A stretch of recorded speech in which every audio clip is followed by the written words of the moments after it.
I am the happiest I've ever been in my life, and it's because the teachings that you have taught me, and I have learned to live them. I've learned to live them unapologetically in my life, that even at work, like, whoa, reality does not touch me, like, this is the magic that I'm in. Every morning as I'm in the shower, sometimes I'll have questions, what I would ask in the hot seat, and you come in and you answer it to the point where I'm like, all right, I've got everything, and the only thing that I've been thinking about all week is that I wanted to sit in the hot seat and say thank you. Because I've discovered that gratitude, when you're excited, when you're just so grateful, seems to make things happen. And the more I can get grateful for something and get excited for things that I haven't seen yet, but I'm just so excited as if it's already here, it seems to come. Because that vibration of appreciation, that's an emotion that you can get too easily. And so we have a question for you. Are you able to acknowledge that there is a separation between the emotion of appreciation? You're calling it gratitude. We prefer appreciation. Doesn't really matter. Appreciation. Can you acknowledge that there is that you don't need something to specifically be in the moment of appreciating to feel appreciation? Yes, that you can actually feel it before it comes. That's the key. Yes. That's the key. I don't need a motive to appreciate. And in not having an ulterior motive, in just getting there, then the world is your oyster. Everything will flow to you easily, and is. Someone sat in this hot seat once, and I was listening to them in the car, and they were asking for, somehow you gave a rampage about a BMW. And at the time I was like, oh, that would be neat. And so I pretended, and I got to the point where it felt like it. And then sure enough, I find myself a few months later in like, wow, I didn't even want it. I did want it. It just kind of showed up. How can you not go into that rampage and imagine sitting and it just shows up and not, anyway.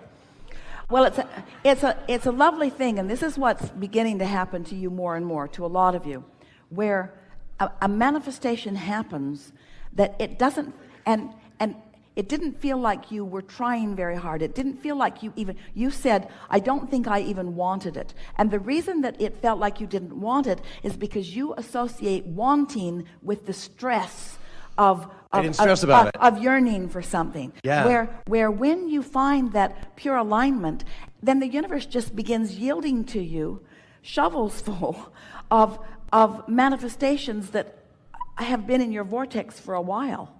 In other words, it's such a lovely thing to have been just looking for fun and looking for clarity, not looking for a BMW, looking for fun and looking for clarity, not looking for a beautiful house in the snow, looking for fun and looking for clarity, looking for fun and looking for clarity, and finding fun and finding clarity, and finding fun and finding clarity, and finding fun and finding clarity. And then things begin manifesting in your experience effortlessly, because you finally are experiencing the power of the leverage of alignment.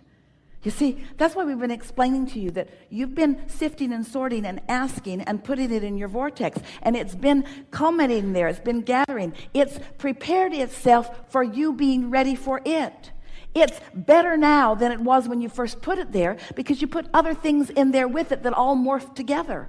And so your vortex, your vibrational reality, is ready to burst onto the scene in the moment that you vibrationally stop disallowing it. So this is the piece. This is another key that this gathering will help you hear in a very strong way. Humans often think that if they've got their sights on something, that they must find a way to think about that, think about that, think about that, think about that, think about that, think about that, and rein it in like a fish on a line. It's not like that at all. It's that once you have set your sights on it and it's in your vortex, now your work is to chill. Your work is not to figure out what the path is. The path is being revealed to you. You just have to figure out how to be receptive to the information about the path. Can you feel the difference about that? And the thing that trips you up, we're trying to demonstrate it for you here. So there is a vibration that becomes a thought. That's momentum worth celebrating. But humans don't want to celebrate it until it's in the garage. So since it's not in the garage, you mess this up. And since it's not in the garage, you mess this up. And since it's not in the garage, you get another job. And since it's not in the garage, you work harder. And since it's not in the garage, you try to find all the behavior to get it in the garage. And all the stuff that you do to try to get it in the garage causes you to keep messing this up. You see what we're getting at? So if you can just find things that are easy to feel good about, then everything that you want will come into full fruition. You'll find it all in the garage. When you find it in the garage, and for me, I almost made a wish, just like I had seen people lose weight, and it gave me the, like, wow, if they can do it, I can too. Yeah. I thought maybe it'd be valuable if I lived such a magical, fun, happy life, I could show people it was true. And that seems to be the case, but it's like an on or off. Sometimes at a party, I'm like, don't ask me if you don't want to know, because I start to talk about Abraham, it's like I blast people and I feel it, like, almost like a dimmer switch. Do you know that, like, everything is so amazing and so happy, sometimes, like, I almost want to hold it in until the party, like, hey, how's your life going? Wow! And then I tell them and I can see them run away, like, they don't want to hear that sometimes. Well, they want to hear it, but here's the thing. They disconnect because they hear your words and they see your results, and this is the thing we've talked about here today.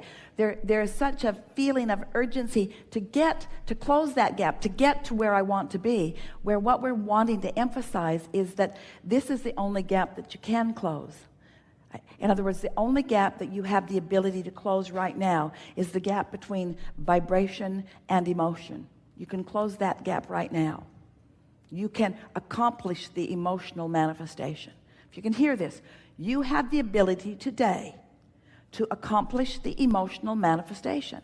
And if you do it and do it and do it and do it and do it and do it, law of attraction will take you all the way to the fulfilling culmination of everything that you want. But if you miss that step, if you try to jump, if you say, give me this and then I'll feel this, it doesn't work. Give me the manifestation and then I'll feel the emotion. That's backwards. Find the emotion, and the manifestation is the momentum that will follow every single time. And once you get that, we've never said it more clearly, you've never heard it more clearly. Once you get it into alignment like that, then so much that's been in your vortex. You see, that's what people mean when they say, oh, I found you and now I'm happier. All that happened in their meeting of us is that we helped them to settle in to their natural vibration of allowing what they had already done all the work about. The work's already done. You got here, you explored, you asked, you filled your vortex full of so many things that are important to you. And now, as you find a way to just chill a little and reach for that unconditional emotion. I'm not happy because a BMW is on the way. I'm happy because I want to be happy. I'm not happy because I found my perfect mate or because my perfect mate is on the way. I'm happy because I'm happy. I'm happy because I'm happy. Turns out your necklace is the key.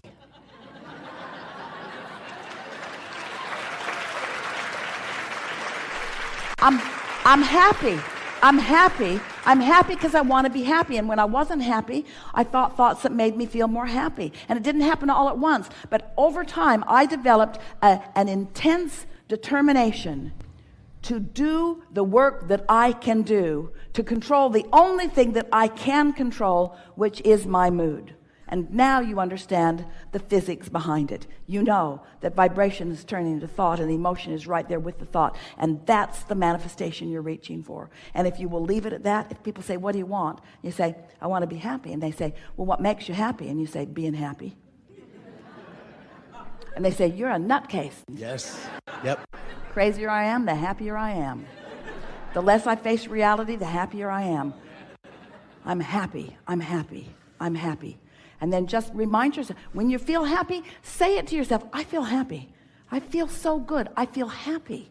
At first it surprised Esther because she didn't ever expect to be happy again after Jerry made his transition. One day she said, I'm happy. And then she said, I'm sorry. Just for a minute, felt wrong to be happy. The conditions didn't seem conducive to happy. Sort of snuck up on her. I don't think I'm supposed to be happy under these conditions. You're supposed to be happy under all conditions. You're supposed to be unconditionally happy. That's what's natural to you, you see. And then the conditions will morph into all of the nuances, all of the details, all of the stuff that you've been defining. How do I share that and not blast people? What do I... Well, when you feel it, you radiate it. But here's the tripping point for you. You don't want to be happy to elicit a response from them. You want to be happy. And you want the response from them to be none of your business, because it isn't any of your business, because you can't control. You don't know where they are when they meet you. Somebody who's not happy, meeting a happy person, it never goes well. It never goes well. All you do is remind them that they're not happy.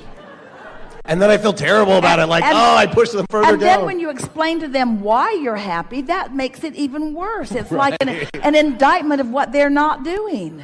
Right. And then they resent you. They wish for your demise. Yeah, I would say jealousy. I feel it all around me. And sometimes people are like, oh, well, how long is that going to last? And I think, oh, God, but I think I found something sustainable. I think I can make it last. What eventually happens as your happiness is something that you're consciously aware of, yes, and consciously accomplishing, then law of attraction begins to surround you with more and more people who understand that. But remember, the most significant thing that we said to you today, which is the most significant thing to this point that we've ever said to anyone, is that the relationship is between you and your source. We've said it before, but you've never heard it so clearly. That's the relationship that you're seeking, because that's what happy is. Happy is letting all the barricades down and letting yourself radiate who you truly are, because who you truly are is happy. Because who you truly are knows who you are, knows your value, knows your heart, knows who you are, knows why you came, knows what you are about, knows the eternal nature of your being, adores you. Who you are is happy, happy, happy, because who you are is in alignment with Source, with all that is good. It just doesn't get happier than happy. In other words, that's who you are. That's who you are. Appreciation. I am a being of appreciation, and I appreciate this work and knowing this. So let's square this up. If I'm happy and then thoughts of appreciation occur to me, really good unfolding of the path.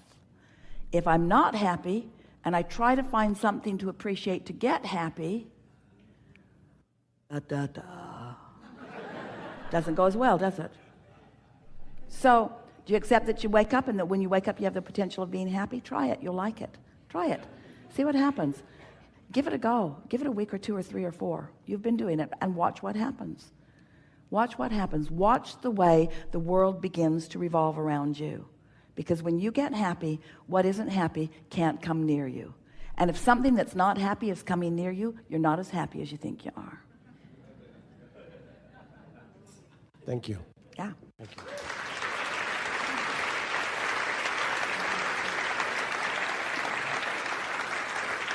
We're having a really good conversation right here. Stand if you think it's you.